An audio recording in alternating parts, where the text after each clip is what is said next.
Ah, todos me escutam bem, né? Sim. Eu sou, então, o Guilherme Tanzian, eu sou mestrando aqui do PPGC e da URGS, não sei se vocês conhecem, é um programa de pós-graduação em Engenharia Civil. Eu sou orientando do professor Tarcísio Saurim e, a pedido do Patrick, eu vou ministrar essa aula de Introdução à Segurança contra Incêndio. Essa aula eu já ministrei em outra disciplina também da Engenharia de Produção. Não reconheço se eu dei essa aula para outra pessoa que está aqui também, não lembro todos os nomes. Mas aqui eu coloquei um QR Code. A partir desse QR Code vocês conseguem acessar esse material da aula e baixar ele. Então, baixar o PDF com os slides, se for de interesse de vocês. E também eu coloquei lá algumas normativas que eu vou estar tratando nessa aula. Então,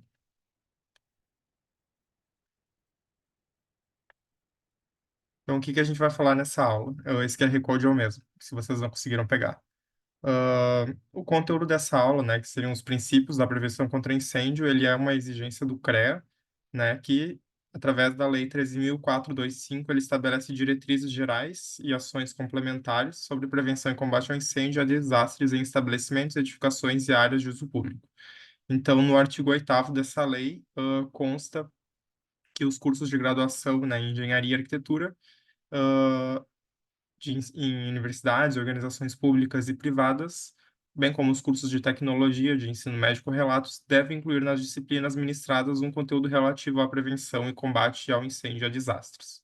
Se alguém tem maiores interesses por esse assunto, no curso de graduação em Engenharia Civil aqui da URGS, tem uma disciplina só voltada para isso, que é Noções Básicas sobre Segurança contra Incêndio, e também aqui na URGS existe uma especialização de engenharia de segurança contra incêndios.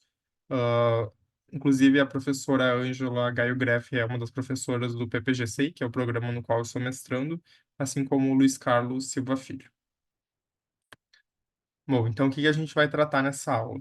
Nessa aula a gente vai falar um pouco sobre algumas definições e vocabulários nesse contexto, da prevenção contra incêndio, as principais causas de incêndios nos ambientes construídos, normas aplicáveis, a gente vai estudar algumas delas, as principais tecnologias de prevenção e controle de incêndios e o papel da gestão na prevenção, então, desses incêndios. Vocês podem ficar bem à vontade para parar, tirar dúvidas, fazer perguntas que vocês quiserem, podem só abrir o microfone e perguntar. Se alguém quiser abrir a câmera também, pode ficar bem à vontade. Então, começando com as normativas, eu vou deixar aqui como sugestão que vocês consultem o site do Corpo de Bombeiros Militares do Rio Grande do Sul, é esse site que está aqui, e tem uma aba lá que é legislação, que é uma aba bem completa, que traz toda essa parte de legislação de segurança contra incêndio aqui no estado do Rio Grande do Sul. Então, lá vocês vão ter acesso às leis, como a Lei Federal 13.425, que estabelece as diretrizes, né, sobre as medidas de prevenção e combate ao incêndio, a Lei Complementar 14.376, né? Dois exemplos de leis que vocês vão encontrar lá. Dentro desse site, nessa aba legislação, vocês também vão encontrar as resoluções técnicas, que inclusive no material que eu coloquei no QR Code, eu coloquei duas resoluções técnicas lá para vocês. Então, por exemplo, a número 1, que estabelece as diretrizes básicas de segurança contra incêndio no estado do Rio Grande do Sul. Então, essas resoluções, elas são bem interessantes de serem lidas, elas são bem completas, e dentro delas a gente consegue encontrar também algumas instruções técnicas, que são aquelas ali que eu trago de exemplo. Então, só para dar um panorama geral, para vocês saberem onde buscar a informação quando ela for necessária. Então, começando com algumas definições, né, nesse grande tema que é o incêndio, a NBR 13.860, ela define o fogo como todo aquele processo, né, de combustão que ele é caracterizado por emitir calor e luz. Então, o fogo, assim como outros elementos, ele é natural e, se fora do controle, ele gera problemas, né? Então, quando a água, o vento está fora do controle, ele também gera problemas, assim como o fogo, assim como os incêndios. E em condições muito excepcionais, a gente tem alguns eventos de raras e grandes proporções. Essa mesma NBR, ela traz algumas classes de fogo que é bem importante vocês conhecerem e saberem distinguir umas das outras.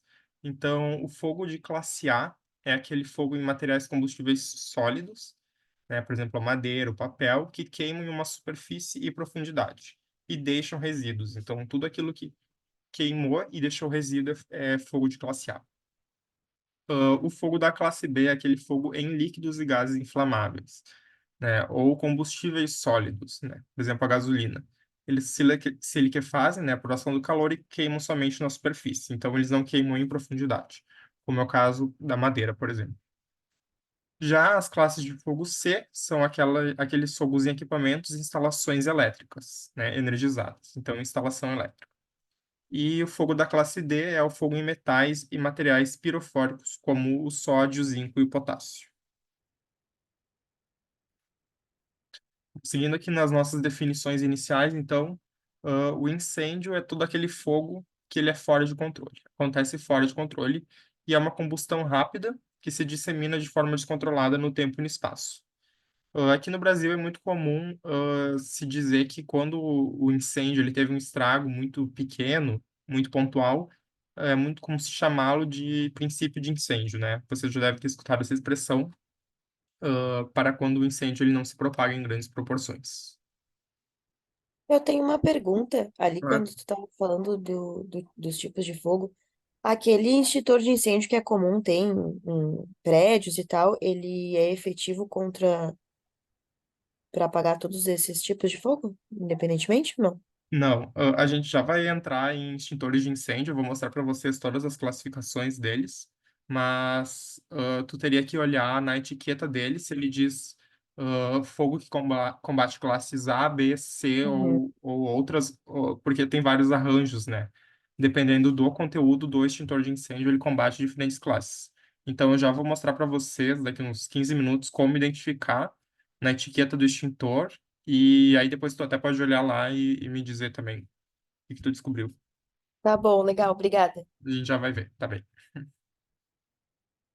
Então, algumas outras definições do incêndio. Então, o calor, que ele é um dos componentes do incêndio, muito importante. É o elemento que dá início ao fogo e faz esse fogo se propagar pelo combustível. O combustível é um segundo elemento do fogo. Então, ele é todo aquele material que é capaz de queimar.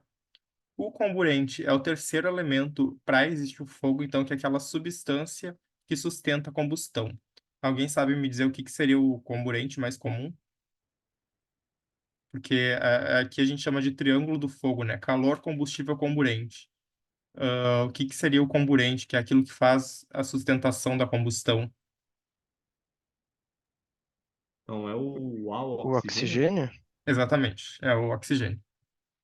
E, por fim, na combustão é aquela reação exotérmica do combustível com o comburente, que geralmente é acompanhada de chama, brasa ou emissão de fumaça. Então, em relação aos produtos da combustão, a gente tem que, para o fogo se manter vivo, se manter aceso, nós precisamos desses três elementos que eu comentei, que é o calor, combustível e comburente. O calor, a função dele é aquecer, então, o combustível até que se comece a produzir os gases que vão se combinar com o comburente, né, o oxigênio, resultando numa mistura inflamável. Então, para que a queima do combustível se inicie, é necessário atingir, então, um ponto de combustão rápida e contínua, que é chamado de ponto de ignição. Então, aquele ponto de combustão rápida, para iniciar a queima do combustível é o ponto de ignição. Outros produtos da combustão, né, são a fumaça e a chama. Então, quanto mais completa a gente tiver uma combustão, mais vivas e mais claras vão ser as chamas e vai ser menor a emissão de fumaça. E o contrário também. Quando se tem um suprimento do ar incompleto, então menos comburente, né, menos oxigênio, e uma temperatura mais baixa, vai haver pouca ou nenhuma chama, né? Porque precisa de oxigênio para gerar chama, e a geração de fumaça vai ser maior, será mais escura e com maior teor de CO, que é o monóxido de carbono. Ah, em relação, então, também aos produtos da combustão, a gente tem a fumaça. Falando mais especificamente, a fumaça traz alguns riscos, né, como efeitos irritantes, que frequentemente vão causar sérias lesões para as pessoas. A fumaça atua, né, sobre a mucosa, brônquios e particularmente sobre os olhos, né? Você já deve ter sentido fumaça de churrasco, por exemplo, você sente uma grande irritação nos olhos, né? Então, em outros tipos de incêndio, é a mesma situação. Dificulta a visibilidade e sinalização de saídas de emergência, né? Então, a fumaça, ela traz um fator agravante. E a propagação da fumaça, ela acontece de forma muito rápida, né? E ela pode provocar pânico, asfixia, intoxicação e queimaduras. E a inalação dela também é muito prejudicial, principalmente se for fumaça gerada por produtos ah, de materiais não convencionais, digamos assim, materiais sintéticos, né, como forros de sofá, de poltronas, forros de colchões, de tecidos, alguns acabamentos, como os revestimentos de paredes, tetos, piso, de pintura, podem trazer, então, sérios riscos para inalação do ser humano. Então, perdão. Então, conforme eu comentei, da ignição, né, que é a iniciação da combustão. Ela pode acontecer de 5 maneiras principais. Uma delas é a fricção por meio do atrito, a outra é por conta da ação da luz solar ou do calor. Pode ser por problemas elétricos, né, faíscas elétricas. Ah, Pode ser por conta da compressão e também pela ação de produtos químicos. Então, são os principais fatores que geram uma ignição para iniciar uma combustão. Isso aqui a gente vê em física, né, no ensino médio, depois vê de novo na faculdade de engenharia, mas os modos de transmissão de energia mais os conhecidos são a condução de calor, né? Então, o mecanismo onde a energia ela é transmitida por meio do material sólido. A gente tem a convecção do calor, que é onde o calor se transmite pela movimentação do meio fluido, né? O líquido ou gás, então o ar quente em movimento, e a radiação de energia, que o calor se transmite por ondas eletromagnéticas. Então, cada um desses modos de transmissão vai impactar a manutenção e o crescimento do fogo de uma forma diferente. Ah, Falando um pouco também dos produtos do incêndio, né, dos produtos da combustão, a gente tem diversos gases tóxicos que são gerados, né? Eu vou trazer aqui os mais comuns, vou passar rapidinho. Então, o mais comum e bastante prejudicial é o monóxido de carbono, né, o CO. Ele é formado, então, pela queima incompleta, como eu comentei anteriormente, de materiais à base de carbono, como madeiras, tecidos, plásticos, líquidos inflamáveis, gases combustíveis. E acima de 50 ppm, que essa medida significa partes por milhões, ele pode provocar asfixia, dor de cabeça, fadiga e tonturas. Já o gás carbônico também é um gás muito comum de ser gerado em incêndios. Ele é formado, então, pela combustão completa de materiais combustíveis à base de carbono, os mesmos que eu comentei anteriormente, então madeiras, tecidos, plásticos, líquidos. E alguns especialistas dizem que esse gás não é tóxico e que o que ocorre na presença dele é a diminuição do oxigênio, que causa um mal-estar. Então, a geração de CO2 diminui a presença do oxigênio. E o limite tolerável é de 5.000 partes por milhões. Então, no monóxido são 50 partes e no gás carbônico são 5.000. Tem uma grande diferença na toxicidade desses gases. Outros gases bem comuns são o cianídrico, então o cianeto ou cianureto de hidrogênio, que é o HCN, por meio da combustão de materiais à base de nitrogênio, tais como a seda, o nylon, o orlon, o poliuretano. Ele provoca o bloqueio de todas as atividades do corpo humano e inibe a oxigenação das células. Então também é um gás bastante prejudicial. Aqui eu trouxe um exemplo dele na imagem como um estofado. A gente tem também o gás clorídrico, que é o HCl, né, utilizado para inibir o fogo nos materiais sintéticos, sendo comum encontrá-lo nos materiais da construção feitos de PVC. Então, a queima do PVC, conforme a foto que eu trouxe aqui, gera bastante gás clorídrico, que é o HCl. A gente tem também o óxido de nitrogênio, que é o NOx, gerado a partir da queima de materiais à base de nitrato de celulose e decomposição de nitratos inorgânicos. A gente tem o gás sulfídrico, que é o H2S, por meio da queima de madeiras, alimentos, gorduras e produtos que contêm enxofre. Então, esses são os gases mais comuns de serem gerados no incêndio. Bom, falando um pouquinho então sobre os riscos dos incêndios, o risco do fogo, né? eles podem ser atrelados principalmente ao risco às construções, né, aos bens materiais, ao patrimônio, mas principalmente aos usuários, às pessoas. E o fogo, o incêndio, ele tem um alto poder destrutivo, né? Então, algumas categorias de riscos associadas às fases do incêndio é o início do incêndio, o crescimento, a propagação, o risco à vida humana e à propriedade. Então, começando pelos riscos do início do incêndio, aquele incêndio que está passando pela fase de ser um princípio de incêndio. Então, existe a probabilidade de se surgir um foco de incêndio e existe uma interação dos materiais combustíveis no interior de edifício integrados ao sistema construtivo. Então, é um ambiente onde vai ter uma oxigenação do ambiente por meio das comunicações com o exterior. Então, essas comunicações permitem a entrada da oxigenação do comburente para alimentar o incêndio. Tem também o risco do crescimento do incêndio, né?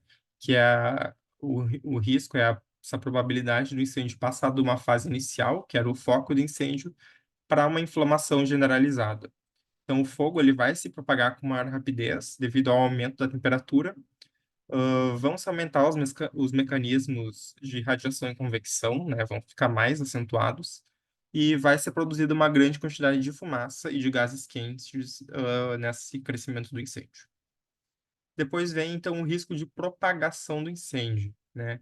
A partir, então, da inflamação generalizada no ambiente de origem para outros ambientes. Então, nessa fase, o incêndio, ele já está extrapolando o ambiente original e passando para outros ambientes ou edifícios que estão ao lado dele.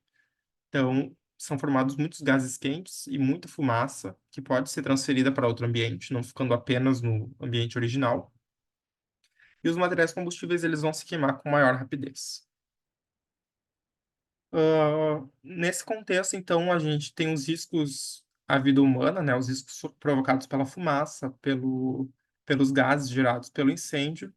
Então, a gente define esse risco à vida humana como a probabilidade desses fenômenos associados ao incêndio provocarem lesões aos ocupantes da edificação, né? Tanto o usuário como as pessoas envolvidas no salvamento. Então, o incêndio traz risco tanto para quem é usuário, para quem está em vias de evacuação da edificação, quanto para quem está em vias de salvamento, que é o Corpo de Bombeiros, por exemplo. E, por fim, um risco que pode ser atrelado ao incêndio é o risco à propriedade, né, material, propriedade, os bens e a construção em si. Então, é a probabilidade da ocorrência de danos aos materiais e os equipamentos que estão contidos dentro do edifício e nos edifícios adjacentes. Então, por conta da propagação do incêndio, devido à fumaça e aos gases quentes e ao calor. Ah, alguém tem alguma dúvida até aqui? Tudo certo. Bom, então aqui a gente faz essa pergunta, né? Quais são os principais fatores que influenciam o incêndio? Alguém gostaria de citar algum deles? Algum fator que influencia o incêndio?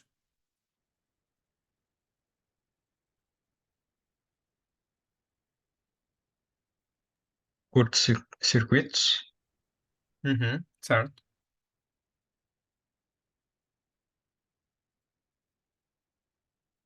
Mas pensando em generalizar características da edificação, características do entorno, alguém diria algum fator que influencia o início do incêndio?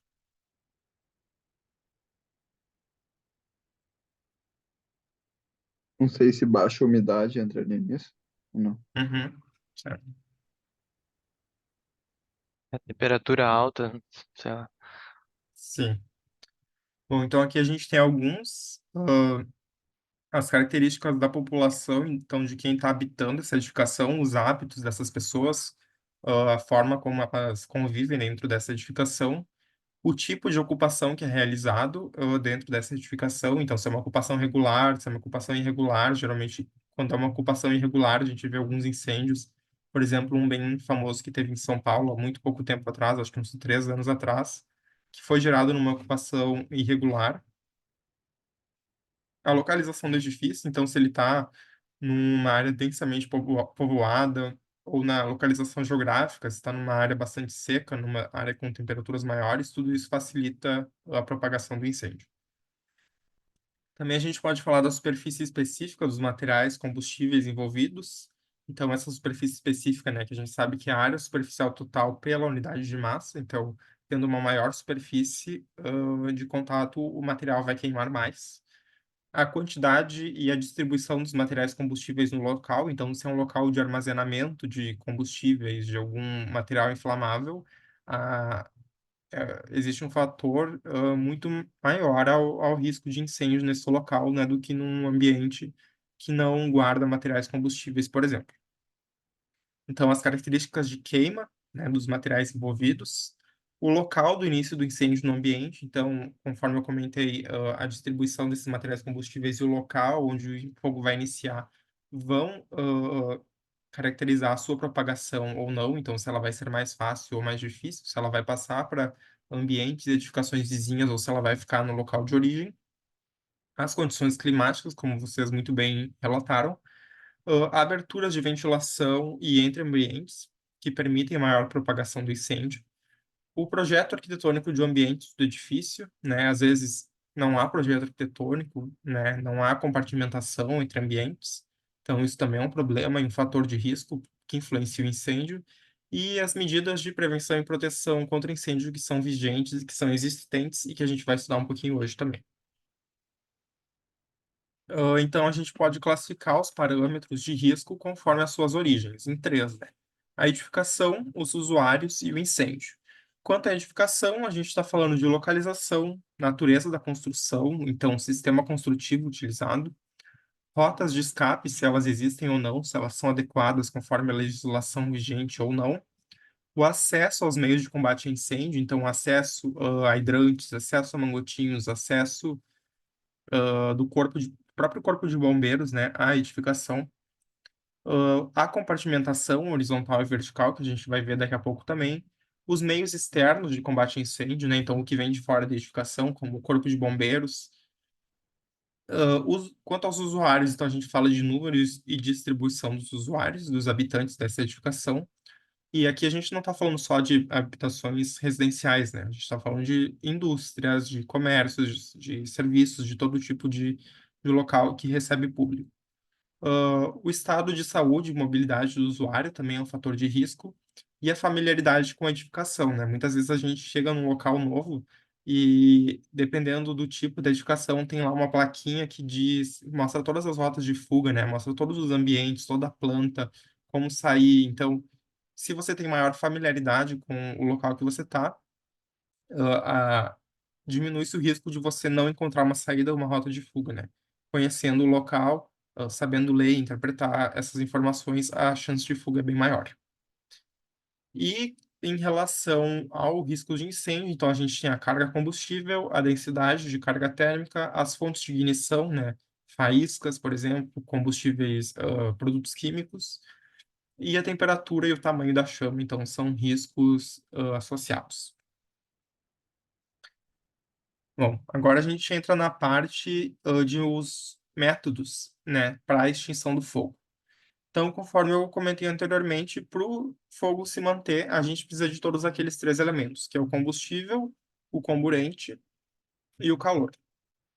Então, para extingui-lo, a gente precisa tirar um deles. Basta tirar um desses elementos e você extingue o fogo de formas diferentes. Então, algumas formas de extinção do fogo é pela retirada do material combustível ou inflamável.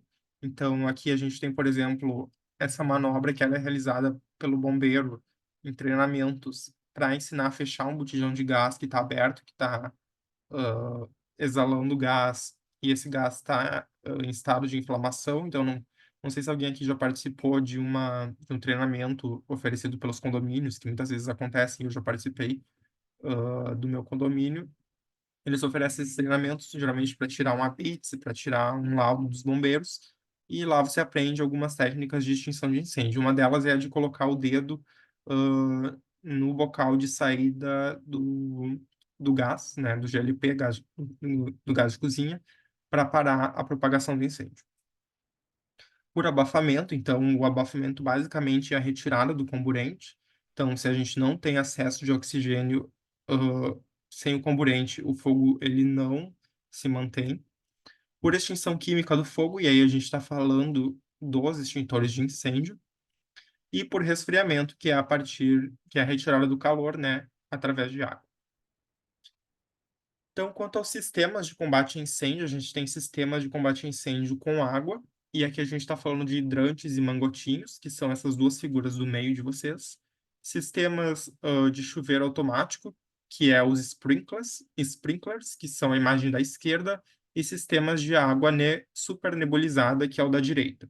Essa água supernebulizada é uma água que ela é dispersa um diâmetro muito pequeno e ela é usada em locais onde você quer reduzir o dano tanto do fogo quanto da água. Então, por exemplo, numa biblioteca, num acervo de museu, você não pode apagar um incêndio jogando grandes quantidades de água em grandes volumes. Então, você usa esse artifício de uma água super nebulizada para reduzir o dano ao patrimônio, né, ao acervo.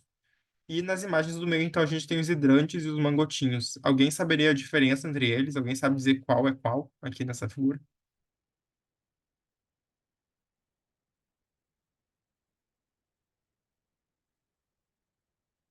Bom, a segunda figura é o mangotinho. Então, vocês podem ver que ele tem um diâmetro menor. Ele não exige tanta experiência da pessoa que vai utilizar, então ele pode ser utilizado por um leigo, como eu, como vocês, que não tem tanto conhecimento de extinção de incêndio. Então, você vê o foco, né, o princípio do incêndio, você pode usar esse mangotinho, porque ele não vai trazer tanta dificuldade no manuseio. Já na terceira figura, a gente tem o hidrante, que ele exige maior experiência, porque ele deve ser utilizado pelo Corpo de Bombeiros. Então, ele é um material bastante pesado, ah, ele tem um diâmetro muito maior, então ele é mais difícil de ser manuseado e ele não é fácil de ser manuseado por pessoas inexperientes. Então, às vezes você talvez prejudique a ação do que ajude. Então, essa é a grande diferença, a rapidez com que você consegue acessar esse material, enchê-lo de água e utilizar, e a experiência necessária para utilizar esse equipamento. A gente também tem os sistemas de combate por extintores, que agora a gente vai falar bastante de extintores. Então, a gente basicamente classifica os extintores quanto à classe de incêndio. Conforme eu comentei anteriormente, a gente tem as classes A, B, C, D, aqui eu trouxe a K também. Classe A, relembrando, aparas de papel e madeiras, né? Fogo em materiais sólidos. Classe B, líquidos inflamáveis. Então, o fogo não se propaga em profundidade, não deixa resíduo, é aquele fogo em superfície. Classe C, equipamentos elétricos, né? O fogo em tomadas, fiações elétricas. Classe D, materiais comburentos, conforme eu apresentei. E classe K é óleo e gordura. Então, a gente classifica os extintores pela classe de incêndio. E também aqui eu trago os extintores por classes de fogo, né? E por agente extintor. Então, vou dar alguns exemplos aqui. Quando a gente está falando de um extintor de água, ele é um extintor próprio, apenas para a classe A. Ele é proibido para as classes B e C. Por quê? Porque o agente extintor dele, né, obviamente, é a água. Então, você não pode utilizar a água para apagar um incêndio de um líquido inflamável, né, que é a classe B, ou de equipamentos elétricos, né? O equipamento elétrico, acho que é um senso mais comum da gente, de não atirar a água ou não utilizar um extintor de água para apagar um incêndio em material elétrico, mas para a classe B ele também não pode ser utilizado. Aí a gente tem o de espuma mecânica, que ele é apropriado para as classes A e B, mas é proibido para a classe C. E aqui eu trago alguns exemplos, conforme a colega, a Rayane, né, comentou. Ah, aqui vocês têm as etiquetas de extintor de incêndio das classes perdão, de água e de espuma mecânica. Então, qual é a diferença? O de água, ele permite que você utilize apenas na classe A, ele deixa uma tarja bem grande, ele é de proibido nas classes B e C. Então, essa leitura ela é bem fácil. Então, se vocês, depois da aula, vocês podem ir ali no corredor do prédio de vocês, se vocês moram em prédio ou na escola de engenharia, vocês podem olhar também. Vai ter nos extintores a informação bem clara. Então, precisou utilizar o extintor conforme o, o material que está sendo consumido, né, o combustível. Vocês olham essa etiqueta e vocês vão ter de forma bem rápida tanto o material no qual ele pode ser utilizado, né, na classe de fogo, quanto as instruções de uso. Então, ali vai ter as instruções de operação, né? Os extintores também têm várias características quanto ao prazo de validade, né? Eles têm um prazo de validade bem determinado. Inclusive, esse prazo ele é cobrado pelo Corpo de Bombeiros, né, nas suas inspeções. Então, é muito importante observar esse quadro, tanto para não tomar multa, tanto para não embargar alguma obra, alguma reforma, quanto para efetivamente proteger a população do incêndio, né? E aí, na segunda imagem, a gente tem um extintor de espuma mecânica, né? Que ele serve para as classes A e B. E para a classe C, conforme eu comentei, ele é proibido. Então, ele fica tarjado. A gente também tem o dióxido de carbono, que é o CO2. Ele, pelo contrário, né? Ele é o contrário da água. Ele não é recomendado para classes de fogo A, mas ele é recomendado para as classes B e C. Aí a gente tem também o pó-BC, que é a mesma situação do dióxido de carbono. Ele não é recomendado para a classe A, mas é recomendado para as classes B e C. E o pó ABC, conforme o próprio nome diz, ele é recomendado para as classes A, B e C. Então, esse pó ABC resolveria tudo, né? Resolveria os três principais classes de fogo, A, B, C, num extintor apenas. Então, aqui eu trago as etiquetas deles. O pó químico BC, pó químico seco BC, ele tem essa característica de não trazer a tarja no A, na classe de fogo A, ele simplesmente não traz, ele traz só a B e a C. E o pó químico seco ABC, se vocês estiverem numa situação de incêndio que vocês não sabem direito como agir, qual extintor utilizar, ele seria o o que mais ajudaria, né? Porque você pode usar ele para as três situações mais comuns. E aqui também ele traz instruções de uso, né? São 4 instruções principais. Então, usar o extintor na posição vertical, puxar a trava e romper o lacre dele, apertar o gatilho até o fim e dirigir o jato à base do fogo. Então, são as orientações principais para o uso do extintor de incêndio. Quando a gente está falando aí de projeto, né? Eu sei que a disciplina é projeto e, perdão, é layout, projeto e layout Fabril, né? Então, quando a gente está falando de projeto, a gente tem que saber tanto as características da edificação, então, qual é a área dessa edificação, qual é o tipo de classe da edificação, então, se é uma indústria, se é um comércio, se é uma residência, para a gente saber quantos extintores serão necessários, porque cada extintor ele cobre uma área máxima, né? Então, aqui eu trouxe um exemplo, esse exemplo eu tirei um print da NBR 12.693, que fala sobre os sistemas de proteção por extintor de incêndio. Então, aqui, quando a gente tem as unidades extintoras, então, de risco pequeno, 2A, protege uma área de 270 metros quadrados e protege uma área máxima desse extintor de 800 metros quadrados. E pela característica do risco, né, dessa classe, a distância máxima a ser percorrida até o extintor é de 20 metros.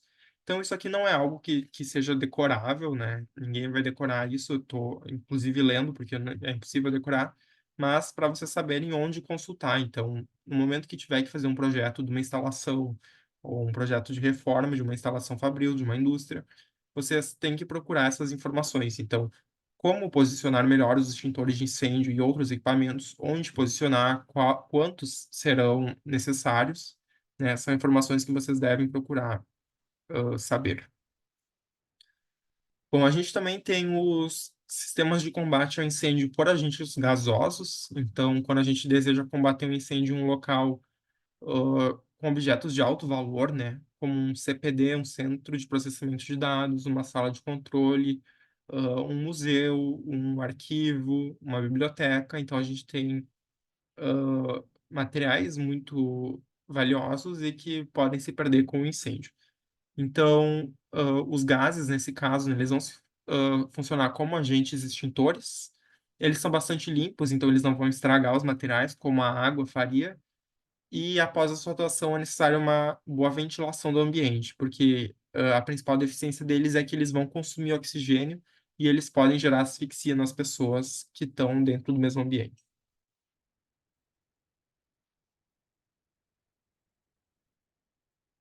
Falando então em sistemas de proteção, a gente tem dois tipos, que são proteção passiva e proteção ativa. Então, proteção passiva, nesse caso, a gente está falando de estudo e caracterização de requisitos de sistemas e de materiais que vão ser instalados em edificação e vão ficar de forma inerte, digamos assim, até a ocorrência do incêndio. Então, aqui a gente traz o exemplo, da tinta intumescente, né, que é uma tinta que ela expande em volume quando em contato com o fogo e ela, não permite que o fogo se propague. A gente tem alguns outros tipos de espuma, conforme essa da figura, que ela é colocada em shafts, né, de banheiro. Aqui a gente tem uma instalação hidráulica aqui em azul, vocês conseguem ver. E essa espuma ela é colocada no shaft do banheiro porque o shaft ele é uma ligação contínua, né, entre os andares. Você não tem uma compartimentação, não tem um fechamento. Então, na ocorrência de um incêndio, a parede do shaft, que geralmente é drywall, ela pode ser consumida pelo incêndio e as labaredas podem subir pelo shaft para os andares superiores. Então, são colocados esses sistemas de proteção passiva, como por exemplo essa espuma, que eu não vou saber dizer o nome para vocês agora, especificar o material, mas em contato com o incêndio, esse material ele se expande, e se expandindo, ele não permite que o fogo passe de um andar para o outro. Então, não permite a propagação das labaredas de incêndio. Essa também é conhecida como a compartimentação vertical. Então, tudo que é compartimentação vertical, você impede que o fogo suba ou desça, né, entre os andares. Então, alguns outros tipos são essas lajes, essas protuberâncias que ficam para fora da edificação. Vocês podem notar que onde tem uma janela, geralmente não é permitido que se tenha duas janelas, uma acima da outra, numa distância muito pequena. Então, você tem que colocar essa laje, essa marquise entre as janelas, para evitar que o fogo ele se propague de um andar para o outro.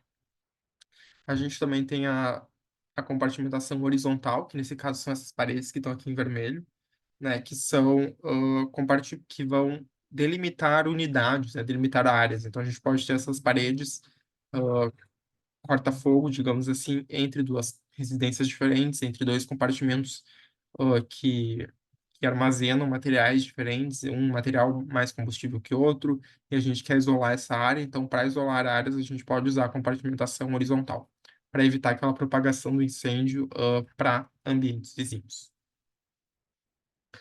E a gente tem os sistemas de proteção ativo, né, que, diferente dos sistemas de proteção passivo, eles têm que ser acionados, né? Então, alguns exemplos são os sprinklers, que eu comentei anteriormente, que é na figura 1, os hidrantes, na segunda figura, e os extintores de incêndio. Então, esses sistemas, eles são ativados, né, pelo ser humano ou por algum sistema de detecção do incêndio, como é o caso do sprinkler. Trazendo um pouquinho de uma curiosidade que eu estava lendo sobre a sinalização de segurança. Então, ela é regida pela NR 26, que delimita que a cor vermelha ela deverá ser usada para distinguir e identificar equipamentos e aparelhos de proteção e combate a incêndio. Então, não deve ser usado na indústria para sinalizar perigo, porque ele é de pouca visibilidade, né? Em comparação com o amarelo, que tem uma alta visibilidade, e o alaranjado, que significa alerta. Então, essa NR, depois vocês podem dar uma olhada, ela traz essas distinções entre cores. E aí aqui a gente tem uma listagem super grande, né? Vocês vão notar que tudo que é relacionado a incêndio tem a cor vermelha. Então, é daí que vem essa definição. Quando a gente fala, então, bom, a gente fala dos sistemas de proteção e de combate ao incêndio, agora a gente fala dos sistemas de detecção e alarmes.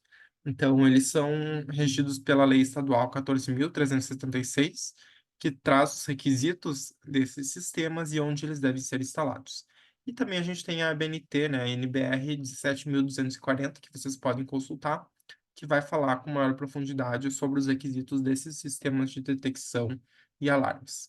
Então, qual que é a ideia? É garantir que se detecte um princípio de incêndio no menor tempo possível. Esse é o objetivo do sistema de detecção. O tipo, né, e o sistema desse detector, ele claramente vão influenciar, né, cada ambiente a ser protegido e a resposta ao início do incêndio.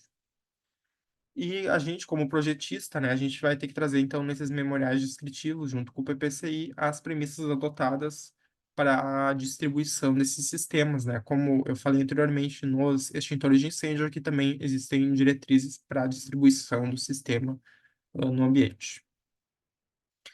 Então, aqui a gente traz algumas características mais prováveis de um princípio de incêndio, a partir de um julgamento técnico e requisitos técnicos de equipamentos, para saber o melhor local de instalação desses equipamentos. Então, um exemplo é locais onde exista um maior aumento de temperatura, locais com produção de fumaça, produção de chama, onde existam materiais nessas áreas a serem protegidas que são combustíveis, dependendo da forma e da altura do teto, então pode ser um fator determinante para a instalação desses detectores, a ventilação que tem nesse ambiente, entre algumas outras características. Ah, entre esses, né, alguns mais comuns, então, são o detector de fumaça. Aqui eu trouxe um exemplo do detector de fumaça linear, que ele é bem usado na indústria, então ele emite um feixe de luz entre detectores. Aqui a gente tem uma imagem tirada da NBR para fazer essa detecção de incêndio. Então, ele emite um laser ou infravermelho, se eu não estou enganado, que rebate no outro equipamento uh, ao mesmo tempo, né, o tempo todo, e assim ele consegue detectar fumaça no ambiente. Depois vocês podem procurar mais modelos, mais fabricantes também, se tiverem curiosidade. E alguns outros tipos de detectores de incêndio, então são, além do de fumaça, o de temperatura, né? Detecta aumento de temperatura. Detector de chama detecta a presença da chama. Tem acionadores manuais, aquele lá que tem uma plaquinha de quebra o vidro em caso de emergência, né? É um acionador manual que que o próprio usuário aciona em período de urgência. Tem avisadores sonoros e visuais, então luzes de emergência e sirenes, né? E ah, tem uns sistemas também automáticos de combate a incêndios. Bom, então aqui eu trago alguns exemplos, né? Conforme eu citei, o detector de temperatura, um exemplo de produto que tem ali no mercado. O acionador manual, aquele de quebra o vidro, né, em caso de urgência, e o avisador sonoro ou visual. Alguma dúvida até aqui?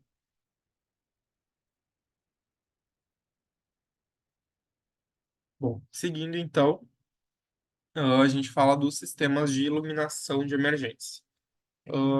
Esse sistema vocês podem consultar na lei estadual aqui do Rio Grande do Sul, 14.376, conforme eu comentei, e também na NBR 10.898, e esse ano ela teve uma edição atualizada, né? Ela já está na terceira edição, que é a NBR que trata de sistemas de iluminação de emergência. Quais que são os objetivos desse sistema? Isso aqui eu trouxe diretamente da NBR. Fornecer, então, um nível adequado de iluminação para ser possível prevenir acidentes e assegurar a evacuação. Então, além de prevenir acidentes no trajeto, é assegurar uma evacuação segura das pessoas. Sinalizar as rotas de fuga, né, utilizáveis para permitir o abandono seguro de cada local. Permite, então, essa evacuação e tempo para localizar pessoas impossibilitadas de se locomoverem. Então, nas edificações, nas escadas de emergência, a gente tem um espaço destinado em cada patamar de andar, destinado a pessoas com mobilidade reduzida. Então, essas luzes de emergência que ficam nos corredores, né, nas caixas de escadas, elas têm que estar 100% do tempo acionadas para permitir que o Corpo de Bombeiros encontre e resgate pessoas impossibilitadas de se locomoverem. Elas também têm que ser acionadas para permitir que as pessoas enxerguem os degraus, porque de nada adianta ter a rota de fuga se ela é invisível, se é noite, se está escuro e você não consegue enxergar, você cai, você se machuca. Sinalizar o topo dos prédios, então, para aviação civil e comercial, iluminar os ambientes, né, visando a segurança patrimonial, e ela deve ter no mínimo 2 horas de funcionamento. Então, a gente tem basicamente dois tipos de sistemas de iluminação de emergência, que é aclaramento e balizamento. Quando a gente fala de aclaramento, é a iluminação adequada dos ambientes, como, por exemplo, as caixas de escadas e as rotas de fuga, né? As áreas de circulação aberta, como os corredores, e as áreas onde ocorrem tarefas de alto risco. Já a iluminação do balizamento é aquela que assegura que a rota de fuga ela seja efetivamente identificada e utilizada e permita a visibilidade para mudar de direção. Então, se você está num corredor, você precisa virar à esquerda para pegar a rota de fuga, essa iluminação de balizamento ela tem que ser eficiente o suficiente para te permitir virar na direção correta e não na direção contrária, que vai te colocar em maior risco. Ah, indo um pouco mais à frente, então, nesse contexto de grandes incêndios, a gente tem vários incêndios históricos, tanto no mundo quanto no Brasil, e um fator interessante é aprender com esses grandes incêndios, né? São grandes tragédias, mas algo pode ser aprendido, assim como novas legislações surgiram a partir de incêndios que ocorreram. É interessante a gente estudar quais são as causas, né, que levaram a esses grandes incêndios para evitar que novos incêndios aconteçam. Então, algumas causas frequentes de incêndios, aqui no Brasil e no mundo são o vazamento de gás de botijões e explosões, né, vazamentos de gás tanto em residências multifamiliares quanto unifamiliares, curtos-circuitos em instalações elétricas, né, esse quesito está aparecendo bastante, inclusive nos slides. Esquecimento de ferros de passar roupa, fogões, eletrodomésticos ligados, né? Então, tudo aquilo que é eletrodoméstico que pode ficar ligado dentro de casa. Velas e cigarros que são descartados de forma inadequada, isso não só dentro de casa, como fora, na rua e em ambientes secos. Uso de materiais inadequados, né? Que podem propagar o risco de incêndio. Atividades inadequadas ao local, então utilizar de um local para uma atividade pirotécnica, por exemplo, sem que esse local seja adequado para isso. E a falta de manutenção nos sistemas, que é um grande fator, né? Não adianta apenas você ter os extintores de incêndio, ter os sistemas de detecção de fumaça, os alarmes, mas é necessário fazer a manutenção desses sistemas e não a manutenção apenas quando o corpo de bombeiros cobra, mas a manutenção segura, né, para garantir o funcionamento desses equipamentos. Então, alguns incêndios históricos, né? Falando, um dos maiores que a gente conhece é o incêndio de Londres, que aconteceu em 1666 e ainda é bastante estudado, né? Esses grandes incêndios históricos, eles eram formados principalmente pela aglomeração humana. Então, nessas cidades mais antigas, as residências e as ruas, elas são muito mais próximas, né? As ruas são mais estreitas. Existem muitas casas de madeira, esses centros, de cidades mais antigas. A iluminação era feita por meio de velas e chamas, né? E as construções em madeira, conforme se tem. Então, é um paradigma bem diferente do que a gente tem hoje aqui no Brasil, né? Os incêndios, eles se propagam por razões e motivos um pouco diferentes, mas é interessante estudar também, esse passado. Bom, falando então de grandes incêndios que a gente tem aqui no Brasil, um dos mais marcantes, se não o mais, com certeza, é o incêndio da Botkiss, que aconteceu em janeiro de 2003. É interessante a gente citar algumas causas, né, para entender todo o contexto, né, o que que faltou, o que que tinha de mais. Então, a causa desse incêndio, foi o uso de um fogo de artifício, né, chamado chuva de prata, que ele era indicado para ambiente externo, né, então ele é um fogo de artifício, um material pirotécnico que a gente chama, né, pirotecnia é o, o manuseio do fogo, né.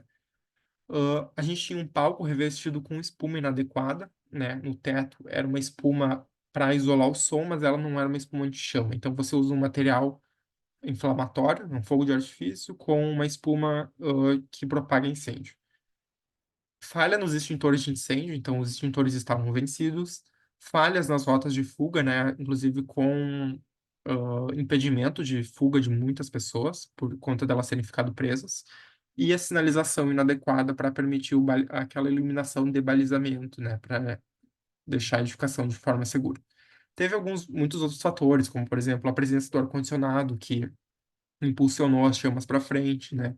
O local ser bastante estreito, ter muitas paredes próximas, então impedia que as pessoas corressem em massa, né? A iluminação dos banheiros, que confundiu muitas pessoas, então também tem a ver com essa falta de sinalização, né? A demora, talvez, para a chegada do corpo de bombeiros, enfim, são vários fatores. Aqui eu trago alguns trechos de jornais da época, né? Então, investigações elas constataram que o princípio do incêndio na apresentação pirotécnica ocorreu por meio do uso de um sinalizador que solta faíscas brilhantes. Então, o princípio de incêndio foi aí. E esse incêndio ele passou então por todas as fases: o princípio, a continuidade do fogo e a propagação do fogo. Então, conforme essas notícias de jornais, né, os fogos soltos no interior do local atingiram a espuma, isolamento sonoro no teto, alastrando fogo que passou a expelir uma fumaça tóxica com componentes como cianeto. Então, um dos gases que a gente comentou anteriormente.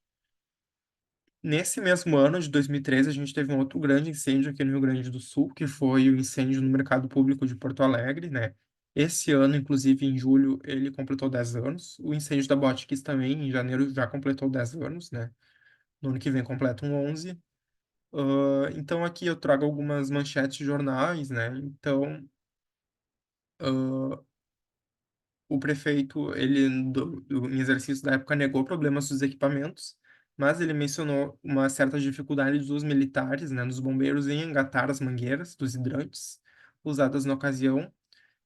Entretanto, integrantes da própria corporação dos bombeiros, né, observaram na imprensa que mangueiras estouraram, hidrantes não funcionaram e a quantidade de máscaras usadas era insuficiente. Então, a gente vê aqui muitas falhas relacionadas à manutenção, né? A garantir que esses equipamentos de fato funcionem quando é necessário que eles funcionem.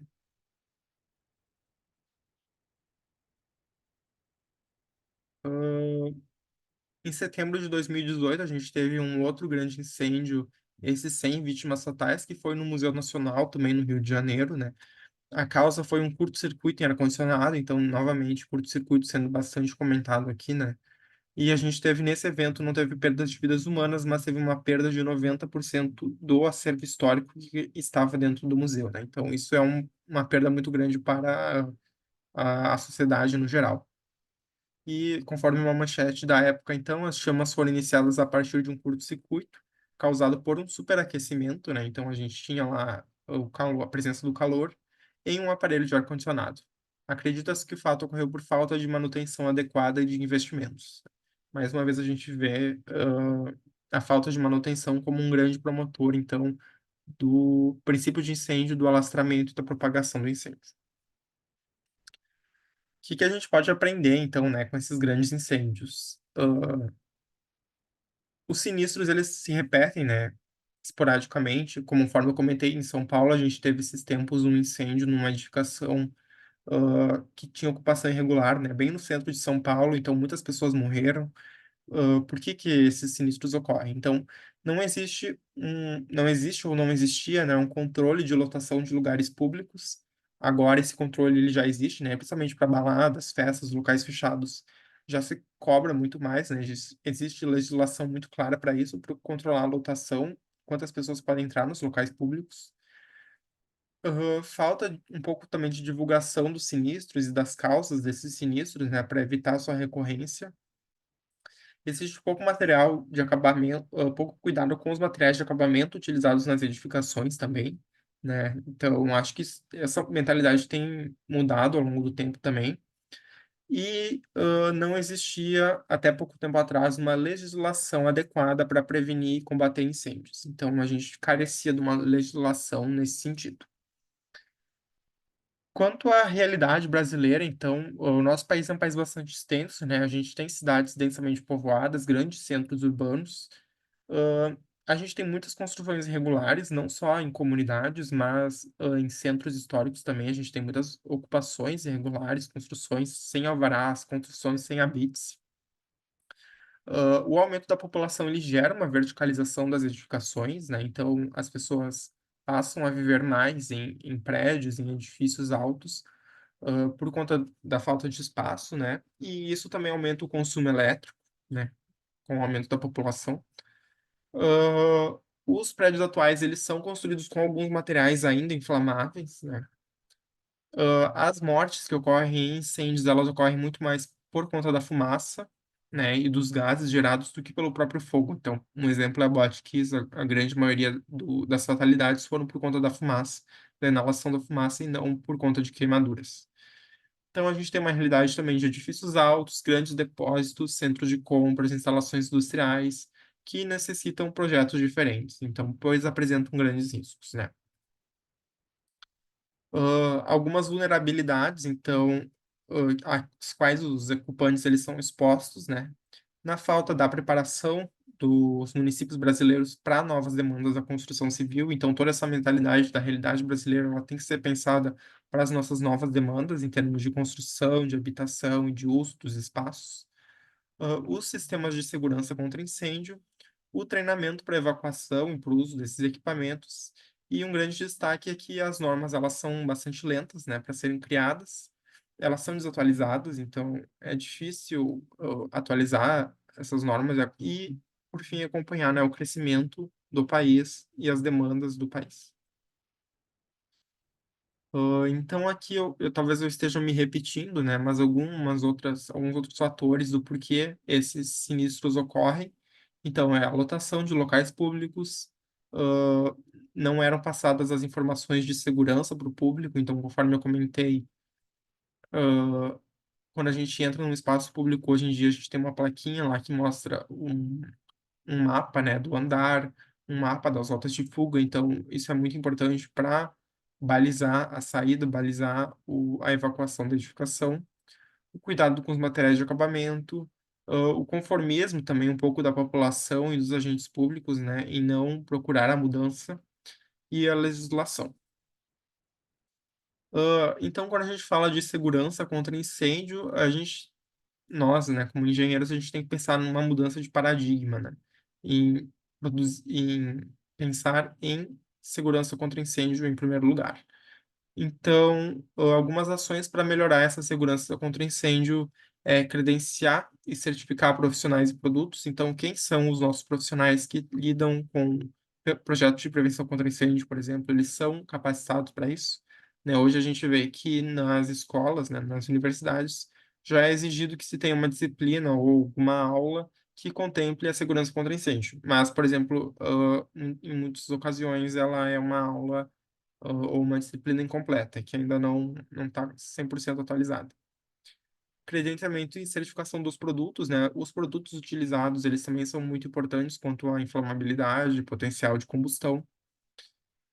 As parcerias entre Corpo de Bombeiros, prefeituras e órgãos públicos, as normas, a BNT, né?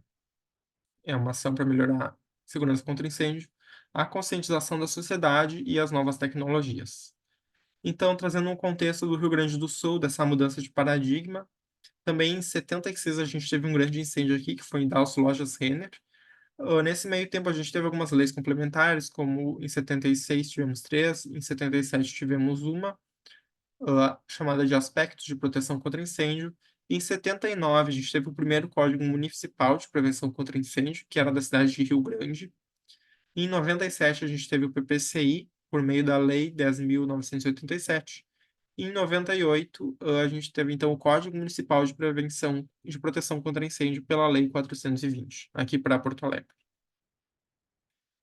Já trazendo para um contexto mais atual, né, pós-Boate Kiss, então, em 2013, o Senado aprovou um relatório sobre a legislação para regulamentar as atividades dos corpos de bombeiros militares, civis e voluntários e promover programas educacionais nas escolas. Naquele mesmo ano, um mês depois, teve então o projeto de lei para aumentar a segurança contra incêndio. Algumas propostas desse projeto era ter um brigadista de incêndio para cada 200 pessoas reunidas, maior rigidez na obtenção de alvarás, um Conselho Estadual de Segurança, Prevenção e Proteção contra Incêndio, então que reuniria o Corpo de Bombeiros, o CREA, o CAU e as universidades. E em 2017, então, a gente teve a Lei Federal 13.476, que é a Lei KISS, que eu sugiro que todos vocês deem uma olhada nela depois. Nesse contexto, então, quando a gente fala de engenharia de segurança contra incêndio, a gente está falando de tudo aquilo relacionado ao projeto e à conservação das edificações para reduzir o risco e mitigar as consequências do incêndio. Demanda conhecimentos diversos, então, quanto à físico-química do fogo, quanto aos mecanismos de ignição que eu apresentei para vocês, a dinâmica de propagação que a gente viu também, as respostas dos materiais, então a reação ao fogo, né, e das estruturas, né, as suas resistências ao fogo, os métodos de extinção de incêndio, os princípios de combate, e os especialistas, né, o engenheiro, o arquiteto, o químico e o físico. Então, também quando a gente fala de engenharia de segurança contra incêndio, a gente está falando das respostas do usuário, né, através do abandono e evacuação das edificações. Então, prever e promover essa resposta, né, por meio de soluções de engenharia, Aqui um exemplo é a modelagem computacional para simulação de incêndio de sistemas de proteção. Esses tempos a gente teve na escola de engenharia, se eu não me engano, no dia 5 de dezembro, uma simulação também de evacuação de incêndio. Não sei se alguém daqui participou, alguém estava presente. Esse dia eu não tive aula lá no prédio. Eu também não tive presente, mas parece ter sido bem interessante. Se puderem participar da próxima e se informar também como funciona. Ah, alguma dúvida até aqui? Que eu tô falando bastante. Eu tenho. Aproveitando essa parte de treinamento de evacuação, eu queria saber se tem alguma norma que fala que de periodicidade desse treinamento. Empresas com determinados funcionários têm, enfim, fazer treinamento de evacuação de cada 5 anos, 2 anos, tem algum tipo de norma que fala algo nesse sentido, sabe? Eu, para ser sincero, eu não tenho certeza. Eu posso consultar aí e depois te dizer. Eu acredito que não tenha. Eu acho que é mais no âmbito, da segurança do trabalho. Então, talvez em indústrias, em locais que recebam um grande de público de trabalhadores. Talvez tenha, mas eu não posso te garantir. Eu vou pesquisar e vou ver para ti depois. Mas eu acho que, por Certo, exemplo, na escola de engenharia ou em qualquer prédio da URGS, eu acho que não é obrigatório essa, esse treinamento. Se eu não me engano, ele foi um treinamento voluntário. tá bem, obrigado. Mas se tu também encontrar alguma coisa, tu pode me falar, se tu quiser pesquisar agora também. Tá, Então a gente tem conforme eu comentei, a Lei KISS, né, que é a lei federal, que ela está mais no âmbito mais acima de todas as outras leis. Depois a gente tem as leis estaduais, né? A lei complementar 14.376, que eu falei bastante dela, que é uma das mais importantes, que trata do Plano de Prevenção e Proteção contra Incêndio, que é o PPCI. Traz os elementos formais desse PPCI, traz a situação das edificações existentes e as suas adequações. E, então, conforme eu comentei anteriormente, para saber mais detalhes, vocês podem consultar as normas direto no site dos bombeiros, né? Tem ali o link. Então, o que que é o plano de prevenção e proteção contra incêndio, né? O que que é esse conceito? Bom, aqui eu trouxe uma resolução técnica do Corpo de Bombeiros Militar, se eu não me engano é a resolução número 2, que eu coloquei no material que eu disponibilizei para vocês também. Naquele QR Code vocês conseguem acessar. Ela traz algumas definições para nivelar, né, os conceitos relativos ao PPCI entre todas as instâncias, né? Então, em primeiro lugar, a gente tem o Alvará de Prevenção e Proteção contra Incêndio, que é o APPCI, o Alvará. Essa é uma certificação que é emitida pelo Corpo de Bombeiros, né? Então, não confundir com aquele alvará de funcionamento, que ele é expedido pela prefeitura ou por algum outro órgão. Esse aqui, ah, ele é um alvará do Corpo de Bombeiros que diz que a edificação ela está de acordo com a legislação vigente, conforme o Plano de Prevenção e Proteção contra Incêndio, PPCI. Então, o que que é o PPCI? Ele é um processo, né, que ele contém todos os elementos formais que o proprietário ou responsável de uma edificação de, de uma edificação ele tem que apresentar, né, para o Corpo de Bombeiros. Excetua-se para a apresentação do PPCI aquelas edificações unifamiliares, residenciais. O que que é uma edificação residencial unifamiliar? São casas, né, e sobrados onde mora uma família, então unifamiliar. Quando a gente fala de prédios com mais habitantes, mais famílias, a gente fala de multifamiliar, né, várias unidades, familiares. Unifamiliar, então, é uma unidade de família, uma família habitando aquele local, não precisa ter sistema de proteção contra ou plano de prevenção contra incêndio. Então, ele é exigido na sua forma completa ou simplificada, depende do uso que é dado para essa edificação, a classificação dessa edificação e a atividade que foi desenvolvida dentro dela. Então, o PPCI, ele é o completo, mas a gente tem o simplificado, que é o Plano Simplificado de Prevenção e Proteção contra Incêndio. Também é um processo que ele contém, assim como o PPCI, elementos formais, mas esse caso é um conjunto reduzido desses elementos formais em função da classificação da ocupação, a carga de incêndio apresentada e o uso dessa edificação. Então, ele dispensa a apresentação daquele plano completo. E o projeto de prevenção e proteção contra incêndio, que é o PRPCI, é aquele projeto técnico, né? Que ele é feito pelo profissional com CREA, com CAL, e constante no PPCI, né? Contém um conjunto de medidas, então, que visam prevenir e evitar o incêndio, permitir o abandono seguro dos ocupantes da edificação e áreas de risco de incêndio, dificultar a propagação do incêndio, proporcionar meios de controle e extinção do incêndio e permitir o acesso para as operações do Corpo de Bombeiros. Então, aqui a gente vai ter realmente o projeto técnico, né, que diz como são as rotas de fuga, a distribuição dos extintores de incêndio, dos sinalizadores, dos detectores de fumaça, detectores de incêndio. Então, aqui a gente tem um dos itens do PPCI, no caso. Então, conforme eu comentei, excetua-se, né, o PPCI para algumas edificações. Mas quais construções precisam do PPCI? A construção de uma nova edificação precisa do PPCI, a menos que ela seja uma unifamiliar, uma residencial unifamiliar. Reformas ou adequações de edificações existentes precisam sim de PPCI. Quando a gente tem uma mudança de uso da edificação, precisa de PPCI. Aqui em Porto Alegre a gente tem muito, né? Casarões, sobrados antigos viram bares, viram restaurantes, cafeterias. Todos esses locais que mudaram de residencial para comercial precisam de PPCI. Ampliação da área original da edificação. Então, no momento que você amplia, desde que não seja residencial unifamiliar, você precisa de PPCI. Se você aumenta a altura da edificação, precisa de PPCI. No momento de regularizar uma edificação, uma área de risco, precisa do PPCI. Mudança da carga de incêndio, né? Então, o que contém dentro dessa edificação? Precisa do PPCI. E quando você quer alterar a lotação, né, da edificação, também precisa. Não precisa do PPCI quando é uma residência unifamiliar, né, onde só tem uma família, e residências que são exclusivamente unifamiliares localizadas no pavimento superior de edificações mistas, mas que tenham acessos independentes. Então, quando você tem dois andares, no andar de baixo é um comércio ou um serviço, e no andar de cima é uma residência, mas o acesso para ela por meio de uma escada, por exemplo, separada, que não passa por dentro do andar de baixo, então você não precisa ter o PPCI.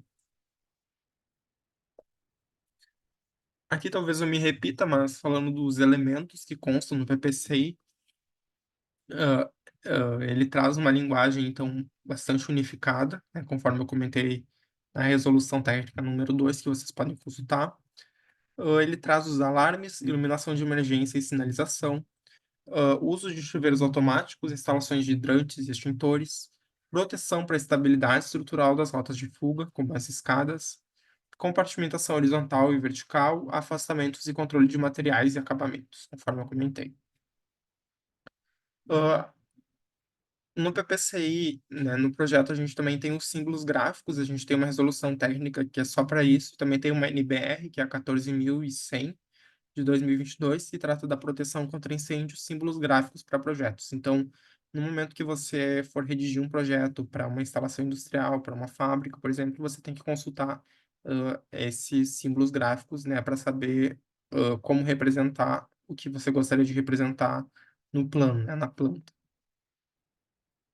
Então, aqui trazendo algumas imagens, né, o extintor de incêndio, hidrante, sistema de ativação manual, nessa primeira figura, na segunda também, um sistema manual, na terceira, uma escada de emergência, e na quarta, as rotas de fuga e as saídas de emergência.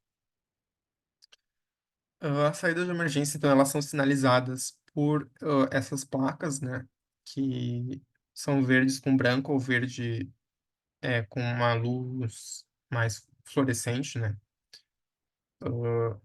que sinalizam as saídas e as rotas de emergência. Em relação às portas corta-fogo, a gente tem uma NBR específica para elas, que é 11.742.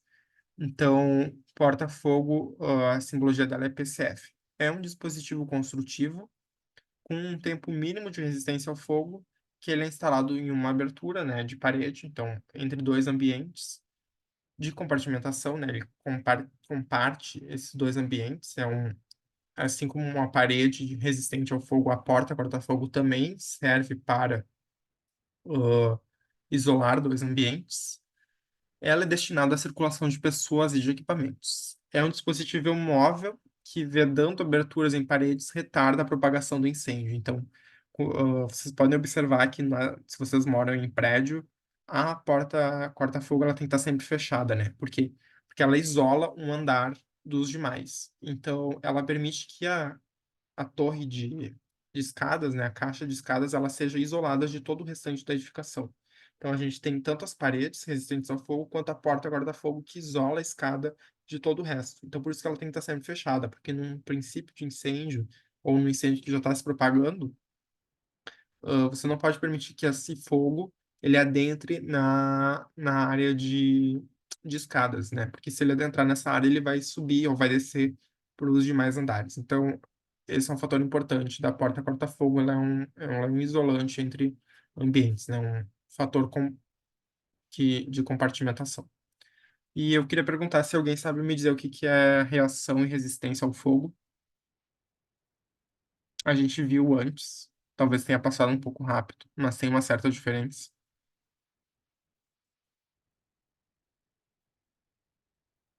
Alguém sabe dizer?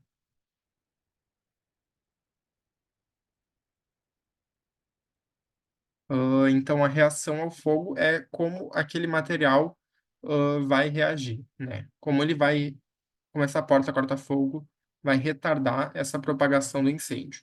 E a resistência ao fogo, a gente está falando de quanto tempo ela vai aguentar, né? Então, a reação é como ela vai reagir a esse fogo, é bem intuitivo, e a resistência é por quanto tempo essa porta vai, ou outro elemento também, esses conceitos valem para outros elementos, vai resistir. Então, aqui eu trago essa definição, né? Reação ao fogo, resposta de uma matéria sob condições de ensaio especificadas em termos de contribuição ao fogo ao qual é exposta em sua própria decomposição. E resistência ao fogo, propriedade do elemento construtivo de resistir à ação do fogo por um determinado período de tempo, mantendo sua integridade, estanqueidade e isolação ou características de vedação aos gases e chamas. Então, por quanto tempo essa porta vai estar, de fato, vedando e sendo estanque ao fogo, né, isolando dois ambientes. A gente tem algumas classes, né, a P30, P60, P90 e 120. Então, a P30 é uma porta corta-fogo cujo tempo de resistência mínima ao fogo é de 30 minutos. Então, a gente falou resistência ao fogo, ela mantém a integridade, estanqueidade, isolação e vedação por 30 minutos. Então, é garantido que dos 30 minutos de início da propagação do incêndio, né, de que ela começa a reagir com o fogo, ela vai manter suas propriedades por 30 minutos, permitindo a evacuação das pessoas. Quando a gente fala, então, de plano de prevenção contra incêndios, a gente também tem que pensar nos intervenientes, né, nos atores desse plano. Quem são essas pessoas que afetam o funcionamento do plano? Então, em primeiro lugar, a gente tem o proprietário ou responsável pela edificação. É aquela pessoa responsável por apresentar o PPCI e fazer a manutenção dos sistemas que constam no PPCI. Então, é responsabilidade do proprietário, fazer a manutenção dos extintores, dos hidrantes, de todos esses equipamentos. E regularizar, junto ao Corpo de Bombeiros, toda e qualquer reforma, ampliação ou mudança de uso que for feita. Então, mudei de uso de residencial para comercial, tem que ser avisado ao Corpo de Bombeiros, porque tem que ser gerado um PPCI. Fez uma reforma ou ampliação numa fábrica, num ambiente comercial, tem que ser regularizado junto ao Corpo de Bombeiros. O Corpo de Bombeiros, né, o CBMRS do Rio Grande do Sul, é aquele responsável por aprovar e vistoriar os PPCIs. Ele também é responsável por expedir aquele APPCI, né, o alvará, que eu comentei anteriormente, interditar edificações de alto risco, isso é atribuição do Corpo de Bombeiros, e fixar prazos para readequação e regulamentar a segurança contra incêndio.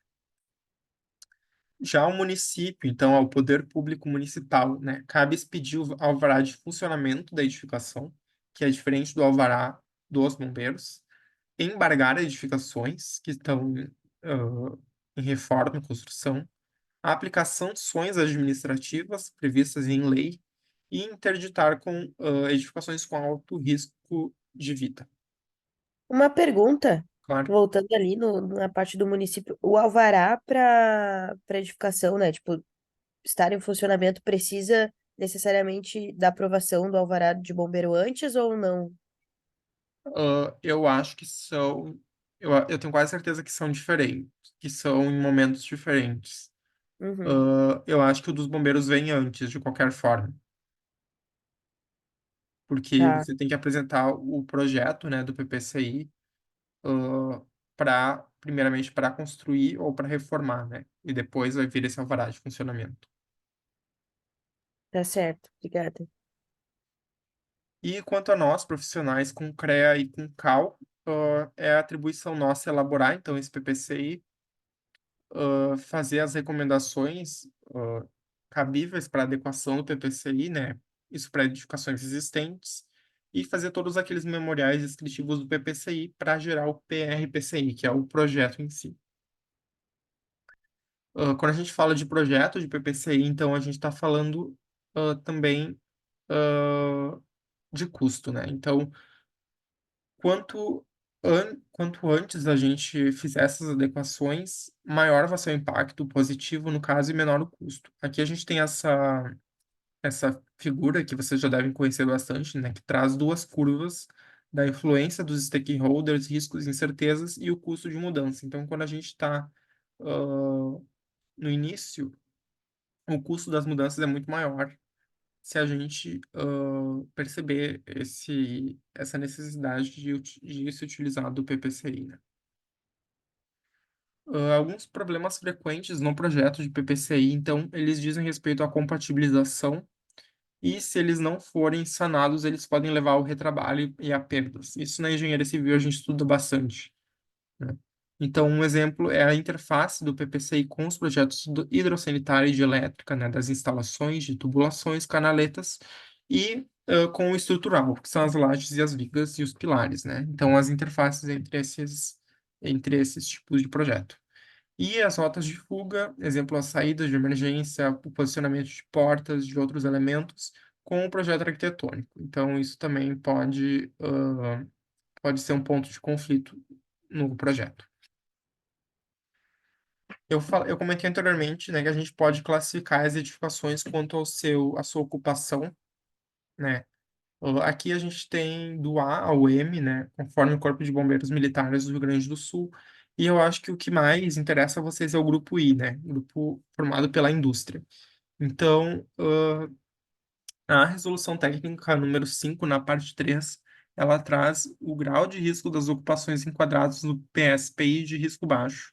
E aí lá vocês podem consultar pro grupo I, que é o ocupação de uso industrial, os tipos de atividades, a carga de incêndio, o grau de risco. Então tem várias informações que elas são específicas para cada tipo de ocupação. Então, por exemplo, no grupo I, assim como no grupo E, F, G, H e J, o que é necessário apresentar no PPCI são saídas de emergência, iluminação de emergência, sinalização de emergência, extintores e brigada de incêndio. Então, dependendo do uso da edificação, esses requisitos eles vão ser um pouco diferentes, depois vocês podem consultar com mais calma. A mesma resolução técnica que eu comentei anteriormente, a número 5 parte 3.1, ela também traz populações máximas para ocupação, né? Então, aqui, se a gente olhar para o grupo I, a contar da área, a gente tem as populações máximas, né? O número máximo de pessoas que podem estar no local para o grau de risco da indústria, né? Do grupo I. A gente também tem informações da distância máxima a percorrer, conforme a ocupação e a quantidade de saídas. Então, por exemplo, uma edificação do grupo I para uma saída, ela tem que ter uma distância máxima a percorrer dessa saída de emergência de 80 metros. E quando há mais de uma saída, a distância máxima é de 120 metros. Então, várias especificações elas podem ser consultadas nessas resoluções do Corpo de Bombeiros e na legislação federal no momento que você vai fazer um projeto, então, de PPCI.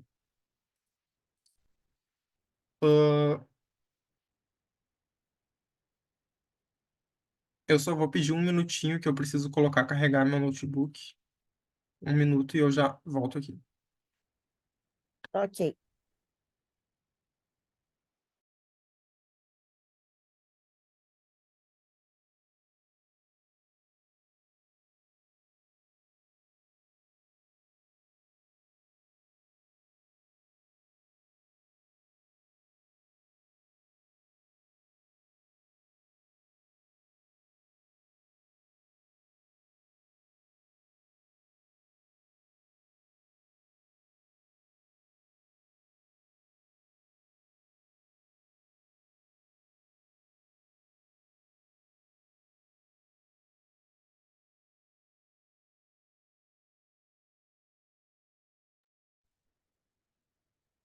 Voltei. Fiquei sem bateria, desculpa.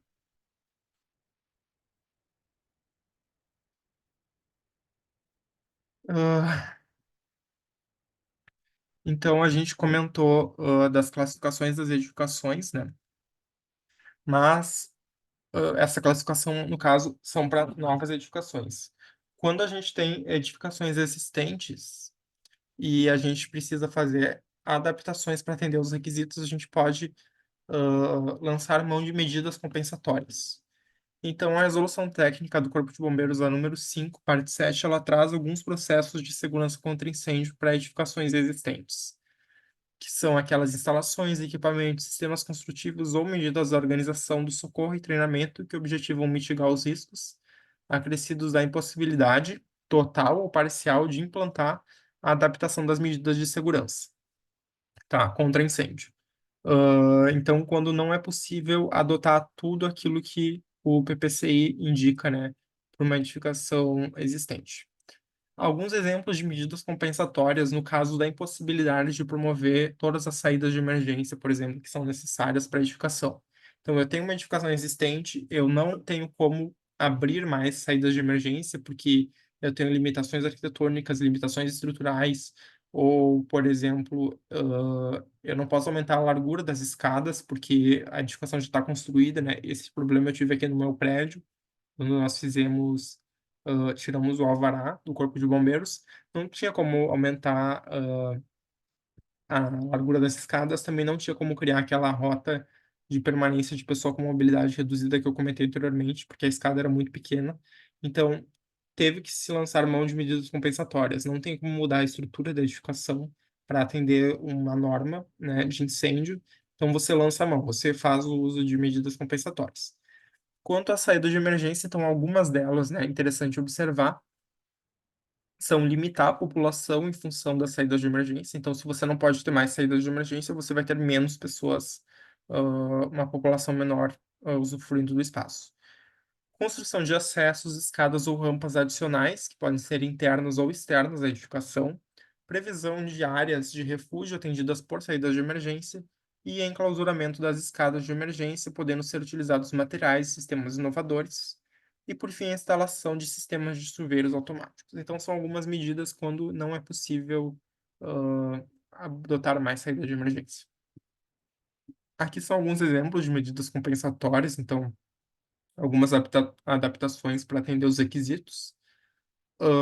Aqui, na verdade, a gente tem problemas, né, no atendimento desses requisitos. Então, no local de instalação, de hidrantes, por exemplo, na quina do prédio, que fica com vaso de plantas, bicicletas na frente, escadas que não são apropriadas para evacuação de pessoas, pisos, né, rotas inadequadas, azulejo quebrado, desnível, que pode provocar acidentes. Ah, e interrupção de rotas de fuga, então, né?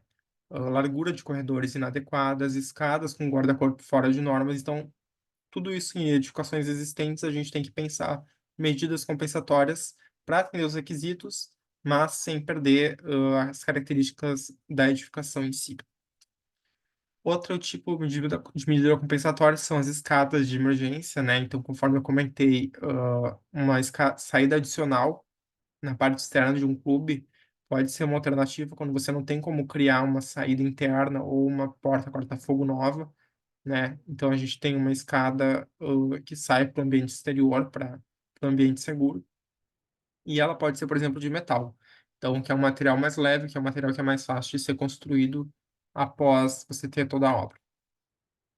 Ah, os impactos também nas edificações existentes, eles se traduzem também nos fluxos, né, em ambientes complexos. Então, aqui a gente tem trabalhos de orientandos do professor Tarcísio, como, por exemplo, a pesquisa de doutorado da Natália, que pesquisou logística em ambientes hospitalares. Então, se vocês quiserem dar uma olhada, também é bem interessante. E o PPCI, ele também pode impactar nesses fluxos de movimentação. Aqui, a gente tem algumas associações ao redor do mundo que tratam, então, de prevenção e de controle de incêndio, a IAFSS, a NFPA, a SFPE, a FPA e a Albrace. Então, vocês podem consultar também, esses órgãos para ter maiores informações. Aqui tem alguns links que eu deixei. No primeiro link, vocês conseguem ter acesso a um vídeo do YouTube que mostra o funcionamento dos extintores de incêndio. Então, acho que vai ser talvez até mais didático vocês olharem lá do que só eu falando aqui. Também a gente tem ali um panorama sobre projetos de prevenção e combate a incêndio, um outro vídeo do YouTube. Lei Complementar 14.376, que eu comentei bastante, disponibilizei ali o link. As legislações do Corpo de Bombeiros também estão ali. E a especialização da URGS em Engenharia de Segurança contra Incêndio, se alguém tiver interesse em se especializar mais nesse assunto. Bom, muito obrigado pela atenção de vocês. Eu deixo aqui meu contato e também o QR Code para acessar o material. Eu gostaria de saber se alguém tem alguma dúvida antes da gente encerrar a aula. Podem ficar à vontade para perguntar.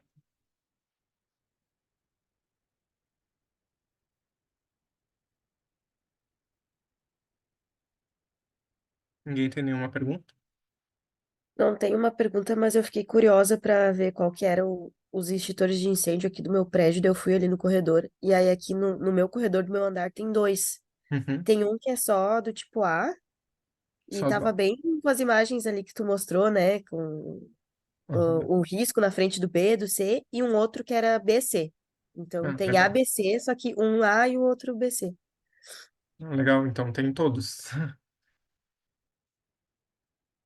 E o A é de quê?